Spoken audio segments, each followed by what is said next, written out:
پھرتے اللہ اسے شفا عطا کر دیتا. کوئی مادر ذات نبینا آتا، آپ اس کی آنکھوں پر دست تصرف پھیرتے، دست شفقت فرماتے، اللہ اسے بینائی عطا کر دیتا. تو بتانا مقصود یہ ہے کہ ہر دور میں اللہ نے اپنے نبیوں اور رسولوں کو یہ فکر اپنی بارگاہ سے خاص عطا کی تھی کہ وہ لوگوں کی نفسیات کے مطابق ان تک پیغام حق کو پہنچایا کرتے تھے. اللہ رب العزت نے اسی تسلسل کو قائم رکھتے ہوئے آقا کریم کے 3 مقاصد بعثت کو بیان کیا. فرمایا یا ایھا النبی انا ارسلناک شاہدا ومبشرا ونذیرا، اے محبوب مکرم، ہم نے آپ کو مشاہدہ کرنے والا، خوشخبری سنانے والا اور ڈر سنانے والا بنا کے بھیجا. آقا کریم علیہ السلام نے ان 3 مقاصد بعثت کو عرب کے لوگوں تک کس طرح پہنچایا، یہ بات سمجھنے سے تعلق رکھتی ہے. حضور نے اپنے دور کے مروجہ شرائط استعمال کیے اور اس وقت جو سماجی رابطوں کے مؤثر ترین ذرائع تھے، آقا نے انہیں بروئے کار لاتے ہوئے عرب کے لوگوں تک پیغام حق کو پہنچایا. سب سے پہلا ٹول آقا کریم نے جسے اڈاپٹ کیا وہ کوہ صفا تھا. کوہ صفا عرب میں صرف ایک بلند مقام کی حیثیت نہیں رکھتا تھا، صرف ایک چوٹی کنسیڈر نہیں کیا جاتا تھا، بلکہ کوہ صفا کی عرب کے لوگوں میں یہ اہمیت تھی کہ جس بندے نے کوئی اعلان کرنا ہوتا، کوئی اہم بات بتانی ہوتی، غمی خوشی کے بارے لوگوں کو آگاہ کرنا ہوتا یا کسی جنگ کے بارے میں خبردار کرنا ہوتا، وہ صفا کی چوٹی پر کھڑا ہو جاتا اور عرب کے لوگوں کو بتاتا. صفا کی چوٹی پر کھڑے ہو کر اگر کبھی اعلان کیا جاتا، لوگ سمجھ جاتے یہ اعلان کسی اہم بات کی طرف اشارہ ہے.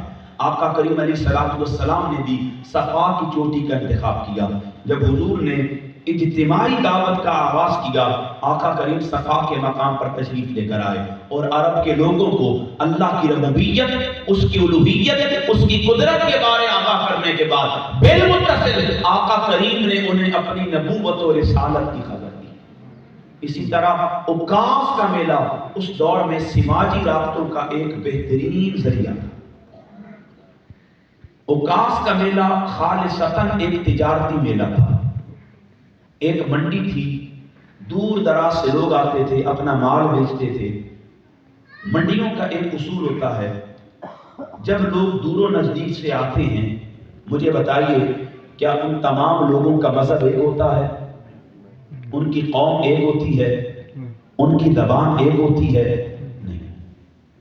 وہ مختلف زبانوں کے حامل ہوتے ہیں، وہ مختلف قومیتوں کے حامل ہوتے ہیں اور وہ مختلف مذاہب کے حامل ہوتے ہیں. مختلف لوگ ہوتے ہیں، اطراف و اکناف سے آتے ہیں، دور و نزدیک سے آتے ہیں، پھر ایک سینٹر میں منڈی میں جمع ہو جاتے ہیں.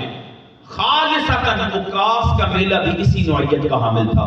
دور و نزدیک سے لوگ آتے تھے، سارا دن اپنا مال تجارت بیچتے تھے اور رات میں شراب نوشیوں میں، عیش خوشیوں میں، خر بستیوں میں، بد بستیوں میں محو ہو جاتے تھے. آقا کریم علیہ السلام نے ان کی اس فکری بے ایمانی اور بددیانتی کی اصلاح کے لیے انہیں پیغام حق پہنچانے کے لیے اوقاف کے میلے کا انتخاب کیا. آقا کریم علیہ السلام جو کہ خالصتاً ایک سیاسی تجارتی میلہ تھا، حضور اس میں تشریف لے کر آئے اور بالمتصل آقا کریم نے انہیں پیغام حق سناتے ہوئے اللہ کی ربوبیت، اس کی الوہیت، اس کی قدرت کے بارے آگاہ کیا اور اپنی نبوت و رسالت کے بارے انہیں خبردار کیا. اسی طرح میں آل نبی اولاد علی یہ طریقت پیر سید دیدار حسین شاہ صاحب حافظ اللہ کو سمیم قلب سے خوش آمدید کہتا ہوں. سامعین محتشم و سامعات، اسی طرح آقا کریم علیہ السلام نے اوقاف کے میلے میں بھی قدم رنجہ فرمایا اور عرب کے لوگوں تک دعوت حق کو پہنچایا. پھر اس دور میں سماجی رابطوں کا ایک مؤثر ترین ذریعہ مذہبی اجتماعات ہوتے تھے. آپ کو بہتر پتہ ہے عیدین میں جتنی افراد تعداد بندوں کی ہوتی ہے اس سے کم تعداد جمعے کی ہوتی ہے. جمعے کی جو تعداد ہوتی ہے اس سے کم تعداد 4 نمازوں کی ہوتی ہے اور جو 4 نمازوں کی تعداد ہوتی ہے اس سے زیادہ تعداد فجر کی ہوتی ہے. ایسا ہی ہے، کیوں کہ فجر کی نماز میں 4 نمازوں کا فرق ہوتا ہے، جمعہ کی نماز میں 7 دنوں کی نمازوں کا فرق ہوتا ہے اور عیدین کی نمازوں میں پورے سال کا فرق ہوتا ہے۔ اسی طرح غمی خوشی کے اجتماعات ہوتے ہیں۔ آقا کریم علیہ الصلوۃ والسلام نے مذہبی اجتماعات کو بھی بطور دعوتی ٹول کے اڈاپٹ کیا۔ کیوں؟ لوگ جمع ہوتے تھے، سماجی طور پر رابطوں کا ایک بہترین ذریعہ تھا۔ آقا کریم علیہ الصلوۃ والسلام خطبہ عیدین کے ذریعے، جمعہ کے خطبات کے ذریعے، غمی خوشی کے معاملات کے ذریعے، صحابہ کے ذریعے پوری عرب کی قوم تک پیغام حق کو پہنچایا ہے۔